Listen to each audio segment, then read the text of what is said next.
Hey Google, turn off the switches, please. Sorry, I can't do that right now.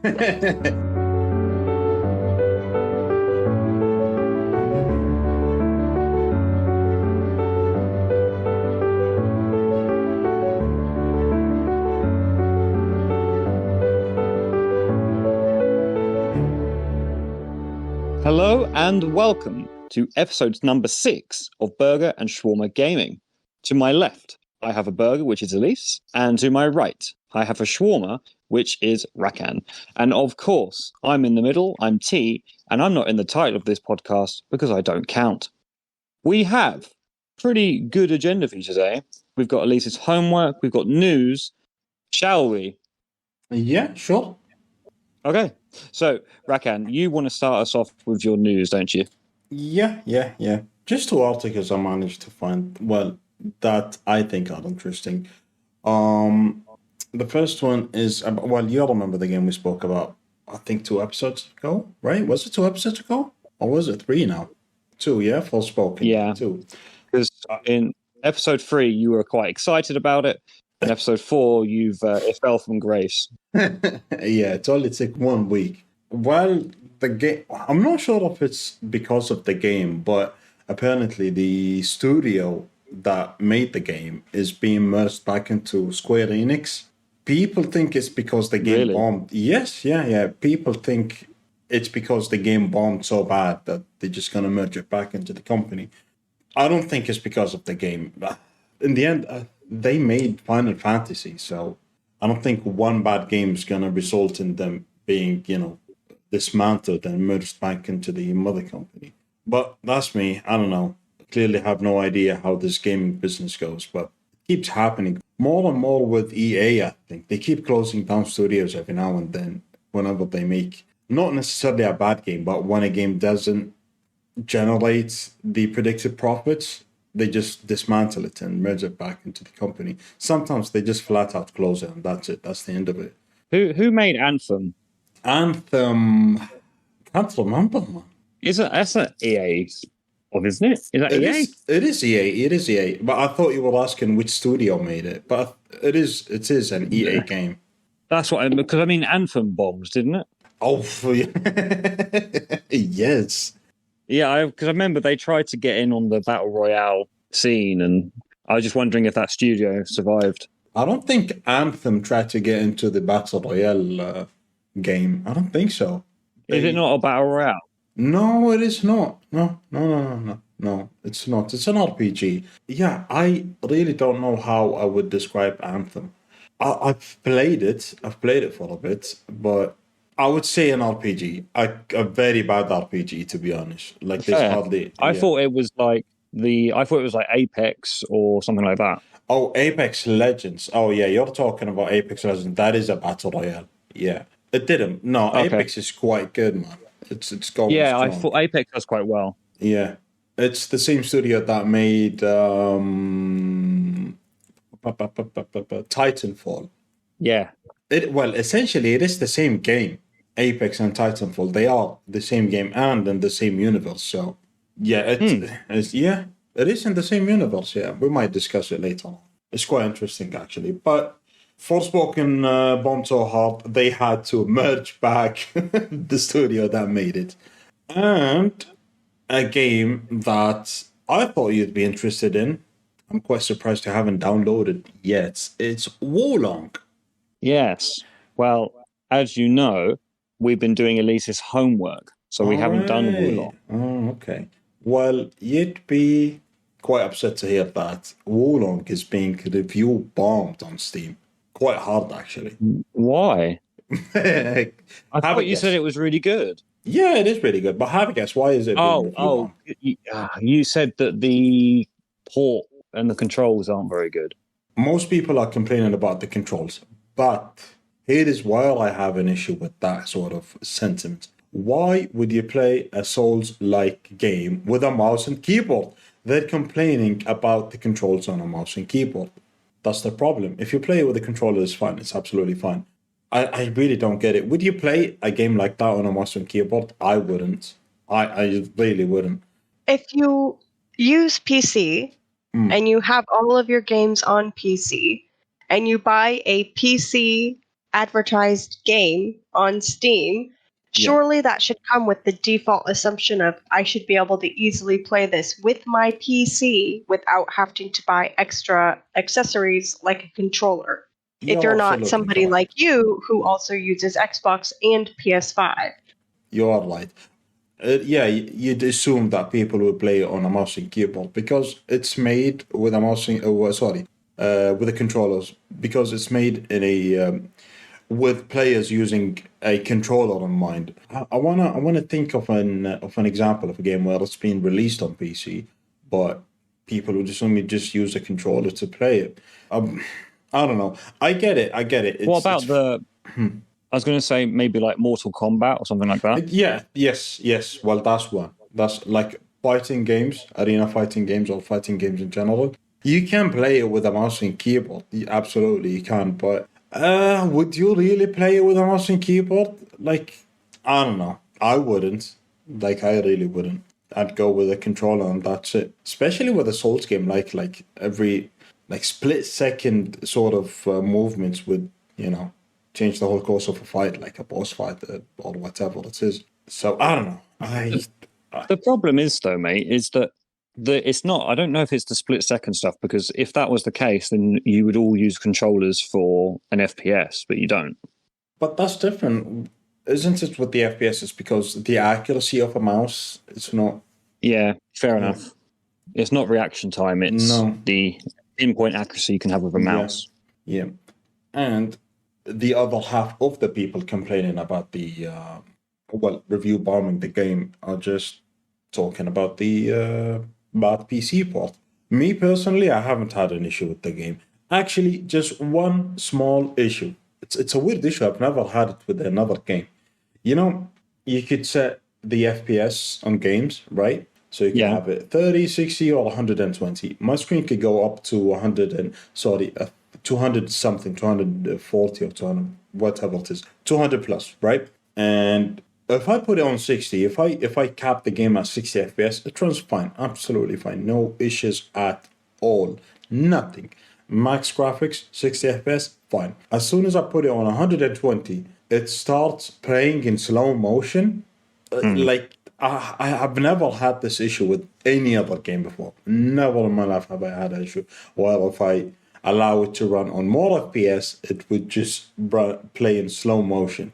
It's really weird. Like, the enemies would move just fine, but your character and the companion, for some reason, would just move and attack in slow motion. Okay, fine. I mean, I get, obviously it's a glitch, but it's a very weird glitch. I don't see how it would happen in the first place. But people were complaining. I saw a review saying that I can't launch the game. Another review, a couple of reviews actually, saying that the game keeps crashing. All sort of stuff. It is new. It is. These things can happen. Yeah, it is new. Exactly. I didn't have an issue with it, honestly. And don't let the review bombing, just play it. It's really good. Are you happy with it? I'm very happy with the game. I'm really happy with the game. I'm not going to say, I think I was on the phone with Elise when I was playing it for a bit. And it mixed some of the stuff that I really like. I like Souls game. I wouldn't say they're my favorite kind of games, but I really enjoy them. Like, we played Elden Rings and all that kind of stuff, and Demon Souls. But this game is a mix of Souls-like games and the romance of the Three Kingdoms. Do you know what I'm talking about? You know the Three Kingdoms? You played that the other day.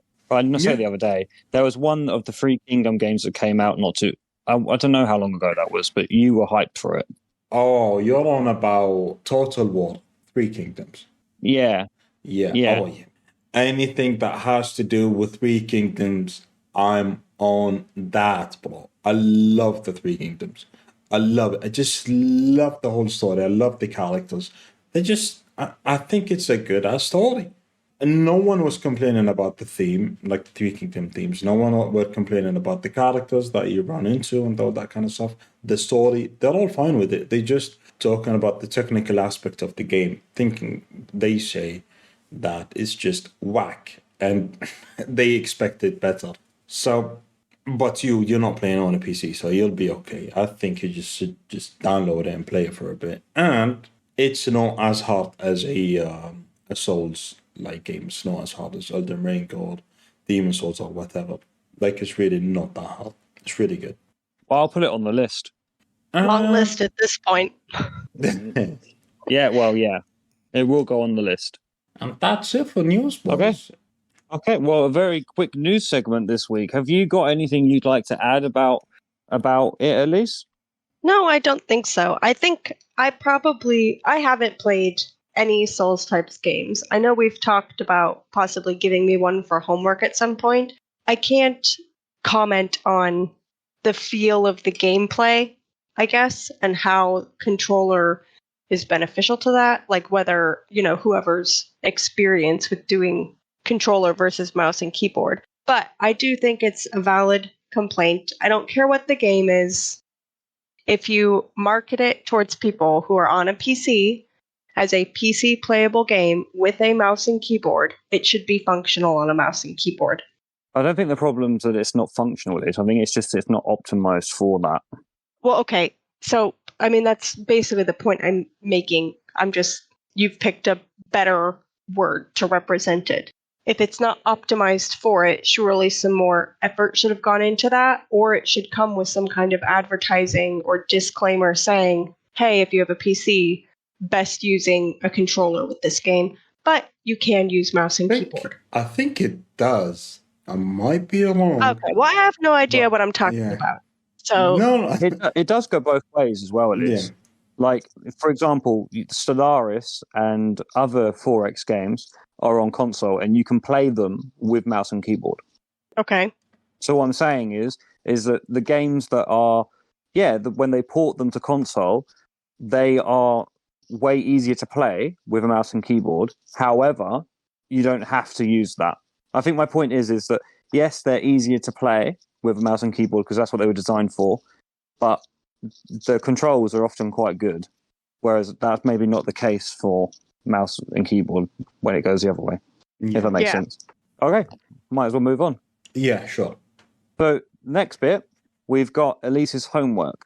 So Elise and I did Elise's homework with her because I've played these games because I feel like they're best enjoyed cooperatively. Okay. And I'm a big fan of the franchise, like a massive fan. So Elise, tell us what your homework is and we'll get right into it. Okay, so my homework was to play the Gears of War, the first 3 campaigns, because they just don't take very long. They're pretty short and sweet. If you have a weekend day off, you can play a whole campaign in one day, easy. And if you really had a whole day with nothing else to do, you can start the next one as well. So they're really quick to go through. So we've gone through all 3, and we've actually just started the 4th one as well, just because we've enjoyed the story. So I've made some notes around all 3 of the campaigns.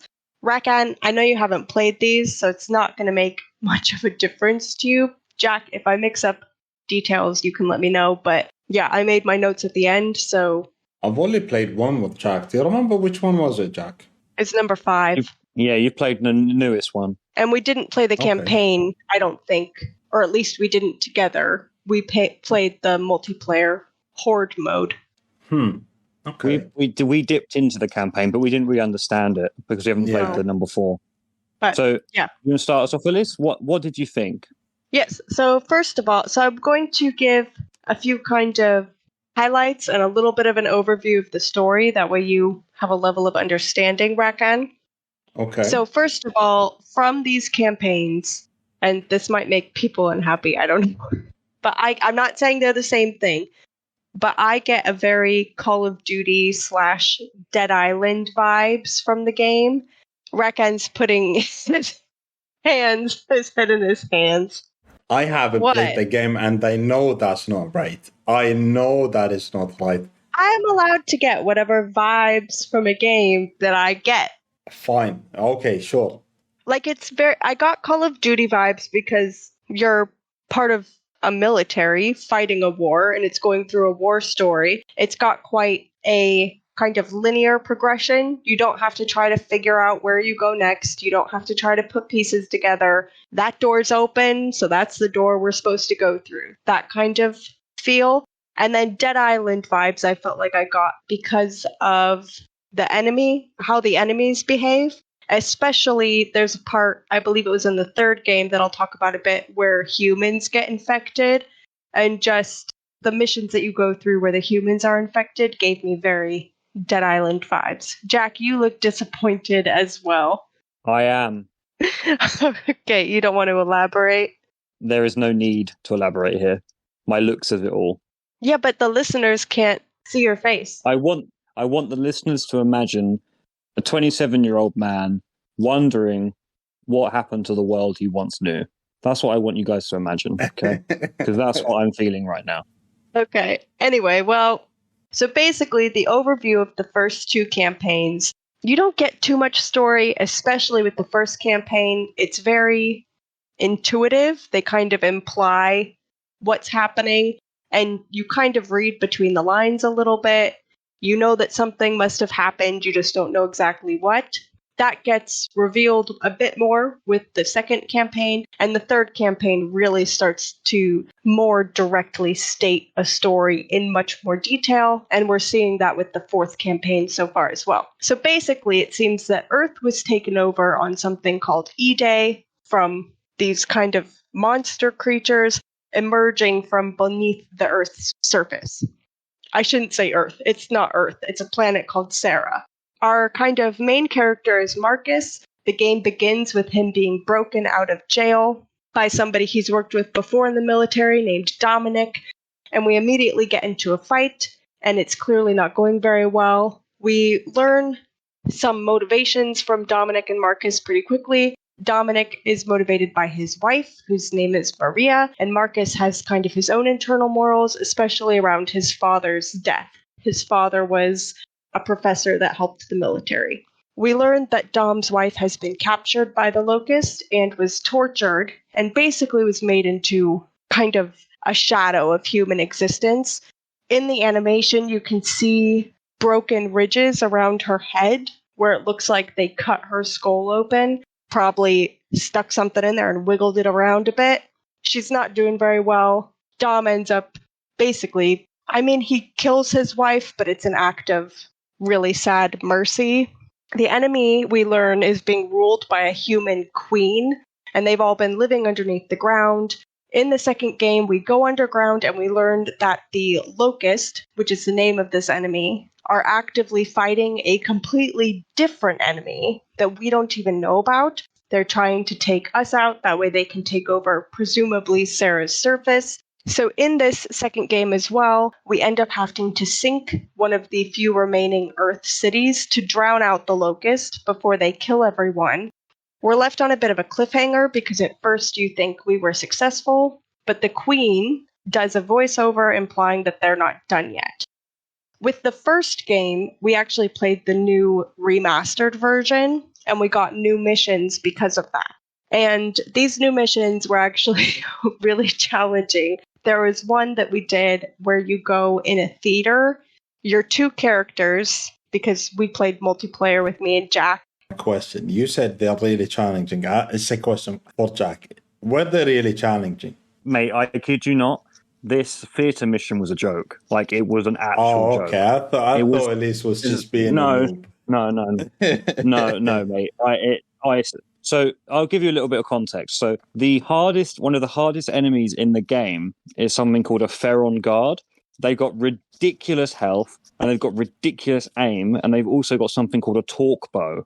Now, for fans of the franchise, they'll hear torque bow and go, oh, okay.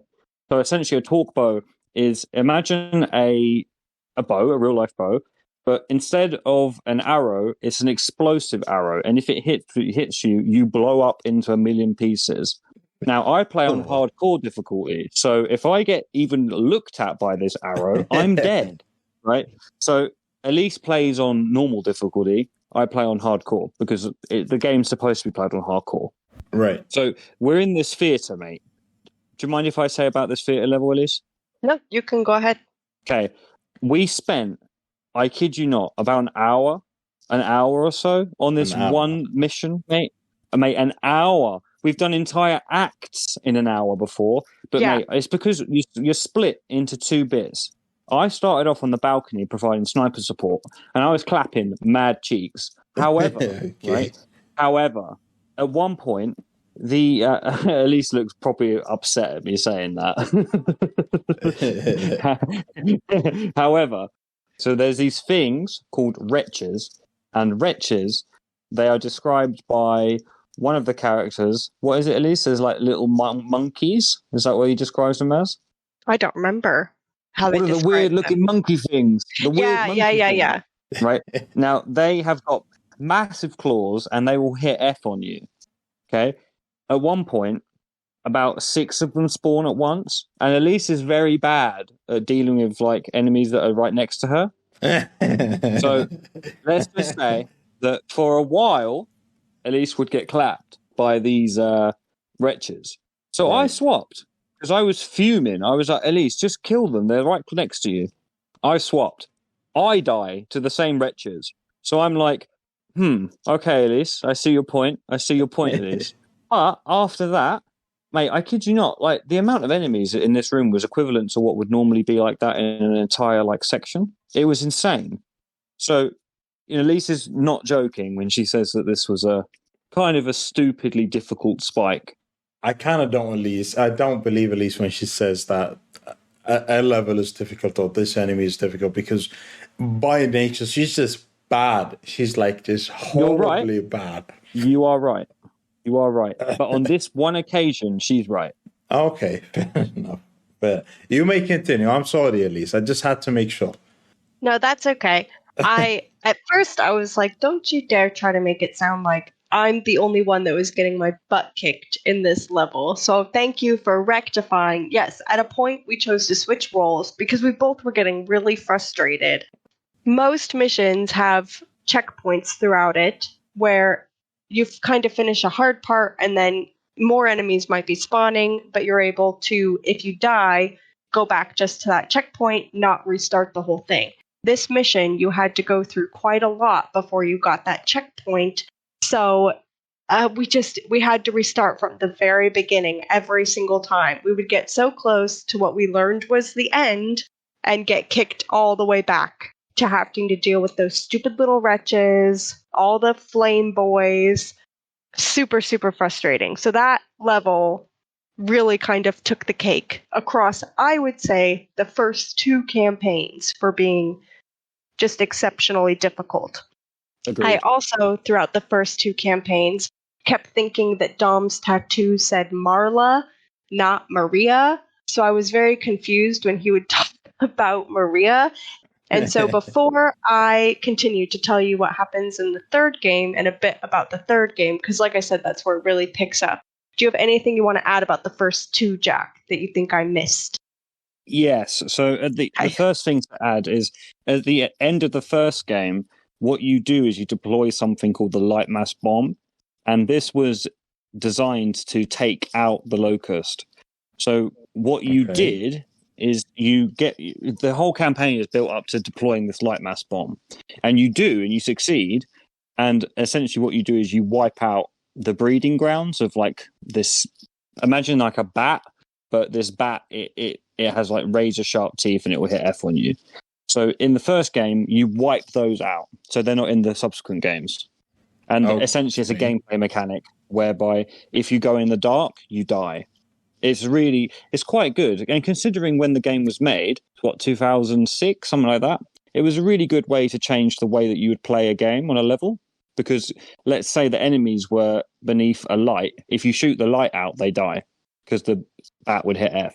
Okay. So, yeah, it was there's a reason why when the game came out, it got like 10 back then. Like the games, as a franchise, they've always scored really highly. I never knew that the game was that good, to be honest. Yeah, man. They're genre defining. Competing with Halo. Wow, competing with Halo. Yeah. Are you serious? Yeah, for one game of the year, loads of times. That's weird. How come I didn't know about this? Maybe because it was an Xbox exclusive. I think it was. It was it was Xbox and PC. Was The it? only reason I know that is because PC got exclusive missions that we only got in the definitive edition. Oh, okay. Because it was produced by Epic Games. The Epic Games. Yeah, man. Yeah. Fortnite The trilogy Epic is Games. insane. I don't know if Epic, I presume so, but it was a very different studio back then. Oh, okay. It's super gritty and dark, mate. Really dark. And really sad. And if you quite like a gory game as well, it's a ton of that. I might need to try this game. The definitive edition, it's on Game Pass. Okay. The first games are all on it because I wanted to introduce Elise to the franchise. Okay. They're highly rated, really highly rated, genre defining, I must say. Honestly, I never knew that the game was that good. I don't know why. I just didn't. Okay, sorry. Go on, Elise. This your homework. You're shine. Okay. I'm glad that I asked you for your input because I forgot about those bat creatures and stuff. So I think it's good, and that bomb from the first game. So I think it's good to have your input as well. But yeah, so a bit more into depth for number 3. I actually made a prediction for this campaign when Jack and I were starting it, and I said Dom isn't on the cover for number 5, and there's something that Marcus says at the very beginning of 3 that just made me think, I think Dom is going to die. So I made that prediction for the game, which was sad to predict because for the first 2 campaigns, you don't get to pick your player. Player 1 is Marcus, and player 2 is Dom. I mean, it sounds really cheesy, but I've played as Dom for the first 3 campaigns. So I'm, slightly attached. I like him as a character. I get to control him, etc. So the game begins with a jump in time where basically Sarah, the planet, has been ravaged by something that we come to call lambent. Lambent are emulsion-infested locusts. Emulsion is a yellow substance that has properties that both the humans and locusts have kind of been farming and working with, right, Jack? It's a fuel source. Essentially, if you think of the Fallout universe, it's equivalent to something like Illyrium. Or something like that. Okay. Essentially, it's the thing that made the society jetpack into a new era. It replaced fossil fuels. Okay. So we find out that our people have been dealing not just with locust, but now they're dealing with this emulsion-infested lambent as well. They're much harder to kill. There's different variants of them. They are hard AF. Most of them explode when you kill them. I hate them so much. They're such a good enemy, mate. The design of the enemies are fantastic. But Jesus Christ, are they hard to fight. Yeah. Very, very, very hard. Anyways, all right. So continuing on from that, Marcus and Dom and all of the gang live at sea on a huge ship where they grow crops and scavenge the mainland for resources. We've got characters which are in the first 2 games, but I'm just going to start mentioning them here. We've got Baird and Cole, who in the past they've been on your team of 4 when there's 4 of you, but in this game, we actually do get to play as them, which was kind of fun. Baird is quite a techie guy, whereas Cole is an ex-famous, for a big football team.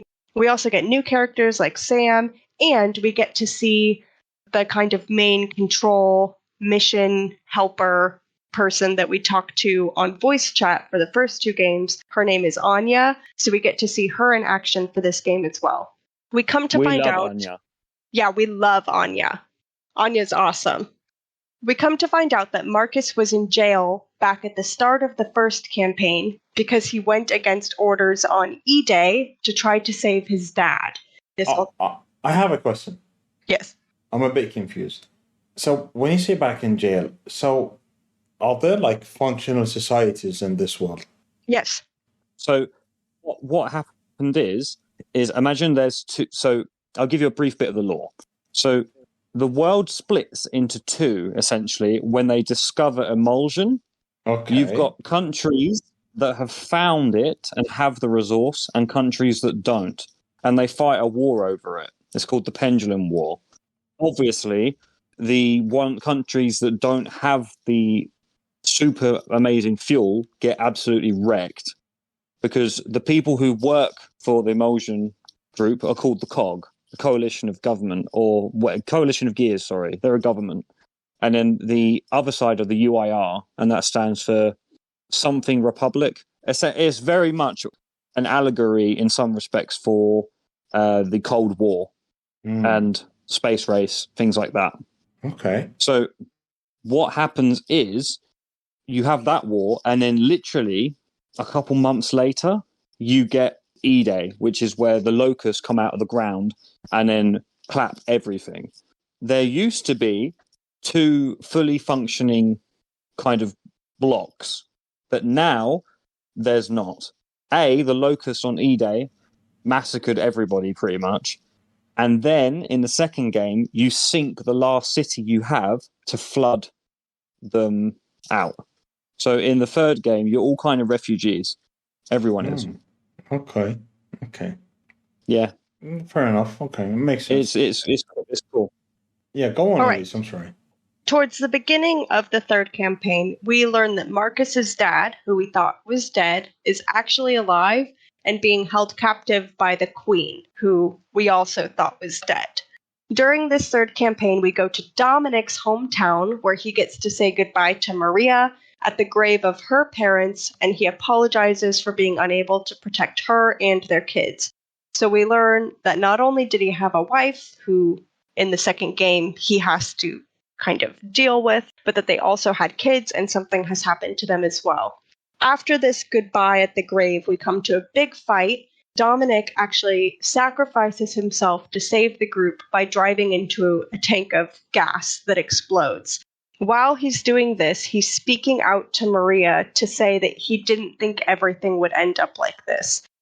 Obviously, this is a very powerful, huge shift in the story. And I just would like to point out, Rakan, if you recall, there was an evening where we were talking to you on Discord while we were playing the campaign. I didn't know that this huge shift in the story was going to come. So Rakan's chatting about the podcast, singing to himself, classic Rakan antics. Wait a minute, that never happened, my guy. Mid-conversation, I just hung up on Rakan because I realized what was happening, and I wanted to be able to make sure I was paying attention for the cutscene and all of that. And I'm pretty sure you sent us a sticker of the guy sitting there being all sad, and you're like, why did you guys hang up on me? And we called back and told him what happened. And yes, I wrote down in my notes, Rakan, that you thought I was very whack for being so invested in this game story. Well, Elise, anyways. what you failed to mention is that you were crying. Ah! Oh no, not again. I did cry. I was very sad when Dominic died. I don't know why I'm calling him Dominic. Throughout the whole game, you call him Dom. I was very sad when Dom died. Very, very sad.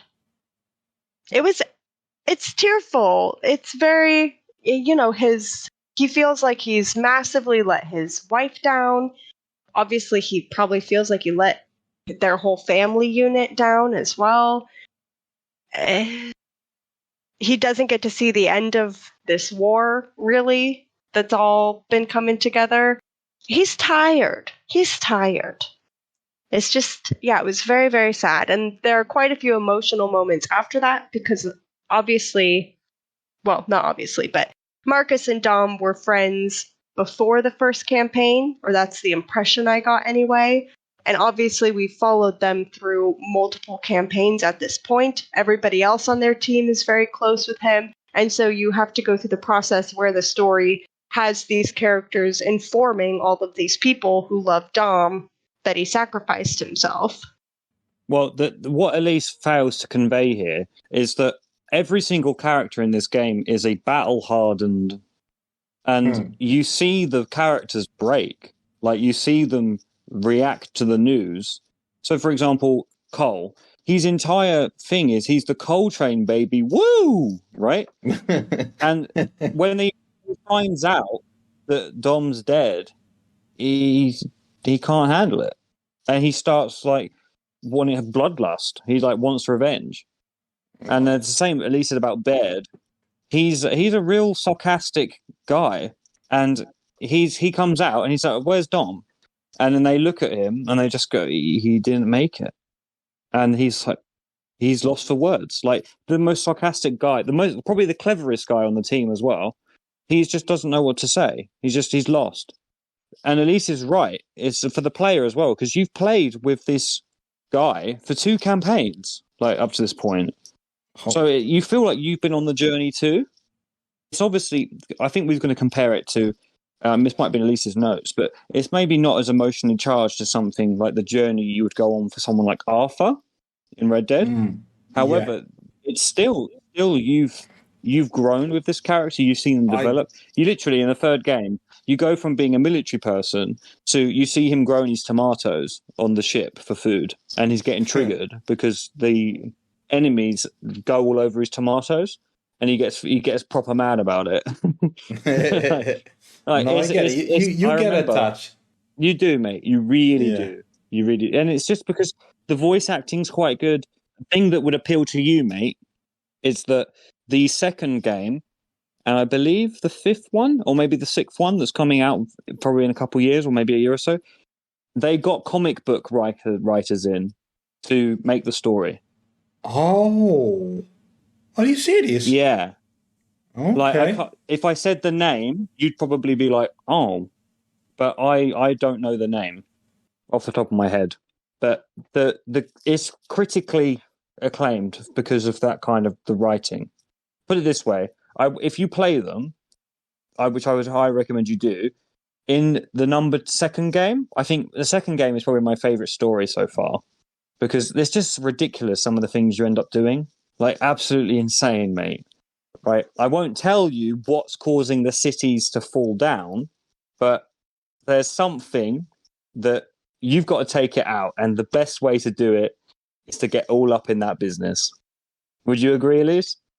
Yeah, I would agree. It's quite actually that makes me think I didn't write that down. Again, I'm happy to have your input, Jack, from you freshly playing these games as well. It's one of those missions, kind of like when we did our Call of Duty campaign episode in episode number 1, where I talked about unique missions where you just weren't expecting to do what you're doing. It's one of those where you're like, what is happening? It's good. It's so epic, man. It's so good.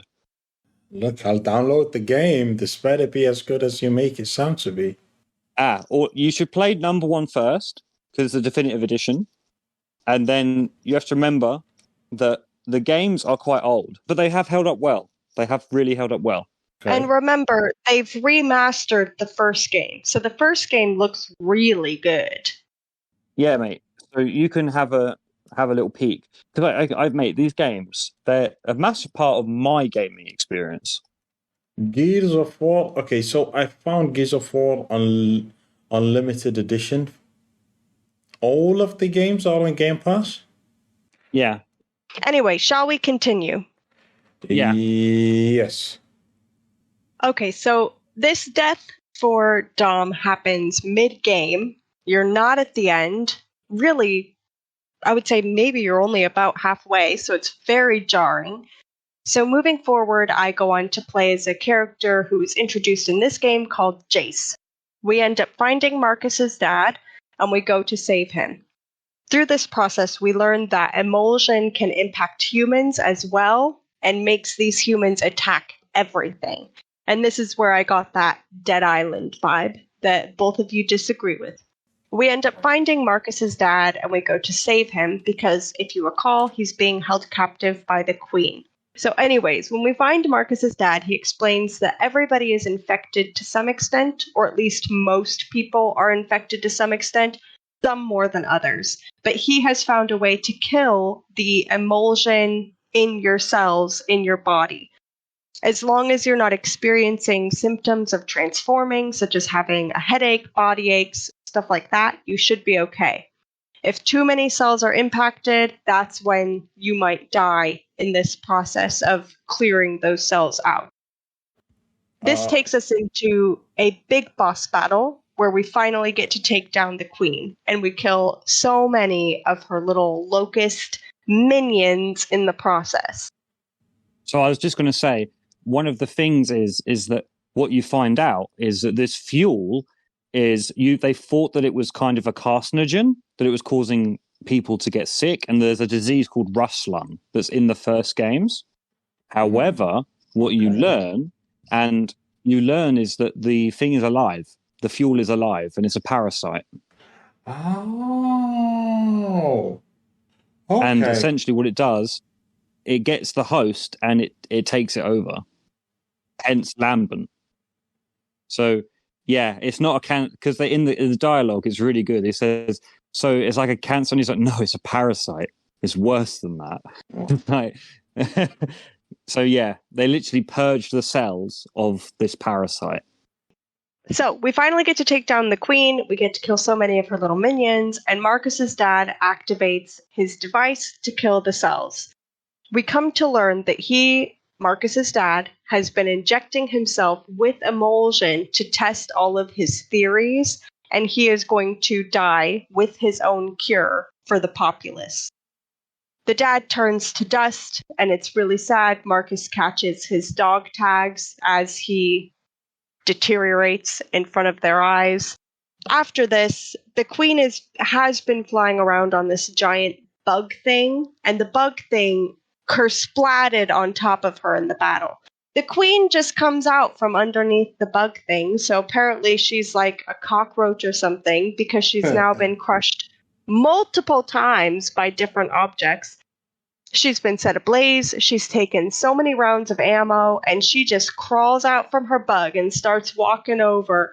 So, way too big for her boots at this point, and starts kind of, egging on Marcus and the group. Marcus takes her out right then and there, kind of mid-rant from her, and we are left with an outlook of hope for the future as this... Oh, God, Elise, you can't say it like that. Oh, what? You can't talk about her death like that. It's so much more badass than that. It is badass.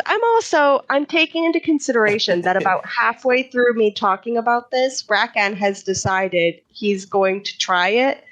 So I'm trying not to I know, but come on, man. Right, we've already spoiled massive bits of it. Right, True. Dude, she walks over, she's talking mad shit, okay? She's talking like she's calling him out and everything. He pulls a knife out mid-sentence, slams it into her chest, and he goes, "Do you feel that? That's from Dom." And he twists it. Mate, she gets clapped. She gets clapped. Like, oh, it's so good, man. It's just, because you've been trying to kill her for 15 years. And then she dies to a knife. It's just so poetic. I love it. Okay. Again, guys, this better be as good as you make it sound to me. Gets clapped. She does get clapped. We do end with a bit of an outlook of hope for the future, though.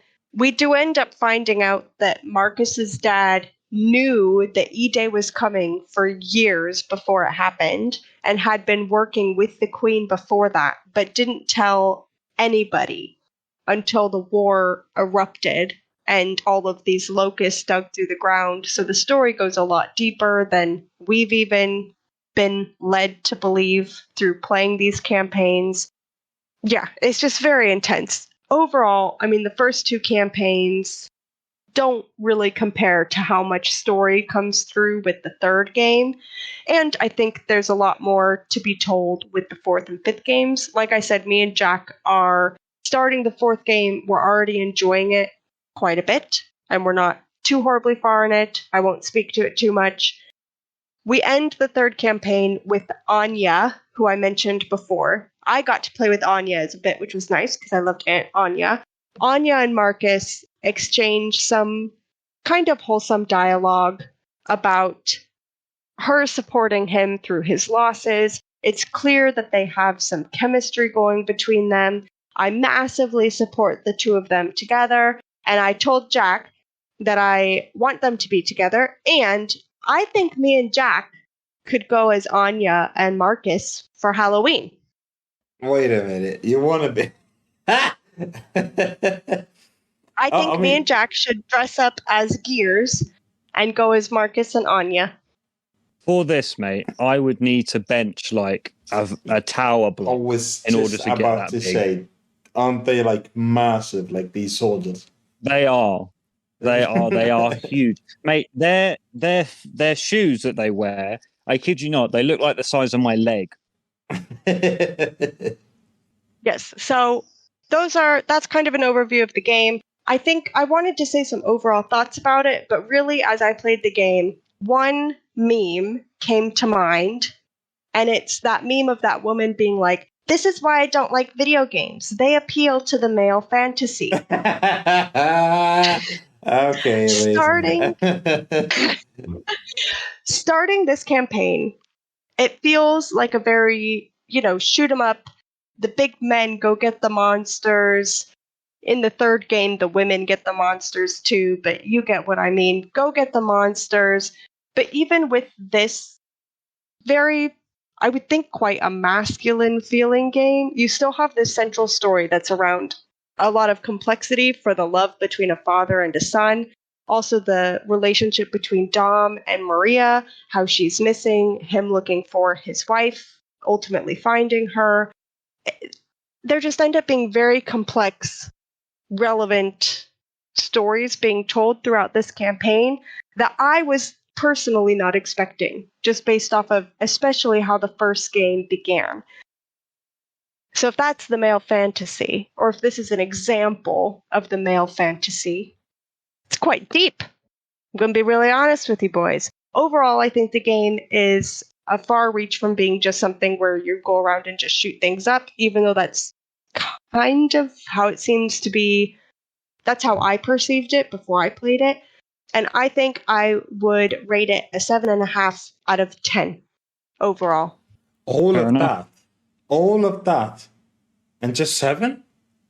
7.5. Rakan, you say that like that's not a nice number. Like, it's still above. I'm in the upper echelons here. I just want to see, what game would you give a 10? All or 9? I gave Red Dead 2 a 10. You gave Red Dead 10. I don't know, man. I don't know. I'm gonna play this game. For me, mate, the trilogy, I give it a 9. The trilogy, you want to give it a 9? Okay, because that. I see it as a complete package. Okay, fine. Look, I'm gonna play the game, and if it turns out it's anywhere less than an 8, I'll be very mad at you two. I think that's fair, mate. I think that's fair. So I think what we should do is set Elise her homework and then wrap up. Yeah, sure. So what game did we agree on? I remember we talked about this. We agreed on Titanfall 2. Yes. Oh my God. You need to play this game, Elise. You have to. Well, I'm going to. You've both told me I have to, so I'm going to. I've been telling you to I'm play going to have a little for peek weeks. Too. True. I said I'm going to have a little peek as well, because I've not played it. Oh, okay. We've got it downloaded. Oh, okay. That's good. Well, fine. Okay. I honestly look forward to you guys' opinion on next week. We're going to talk about it next week, right? Probably, yeah. Okay. Fine. All I'm going to say is, I played this game like 3 times. 3 times. The campaign. Every time That's I play. That's quite a lot for you. Yeah, I know. But it's just, I don't know. I'm quite attached to one of the characters. You'd know, as soon as you play like an hour in the game, you know exactly which character I'm talking about. Is there a Jabora in the game?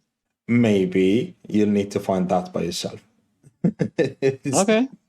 Okay, fair enough. Before we wrap up, I have one question for you boys. Yeah. Yeah. Can you guess this game based off of a very short, poor description. Okay, fine. Okay. Mailman gets injured on the job, but continues to finish his delivery. Fallout New Vegas. Yeah! Oh, I would have never guessed that. I'll be honest.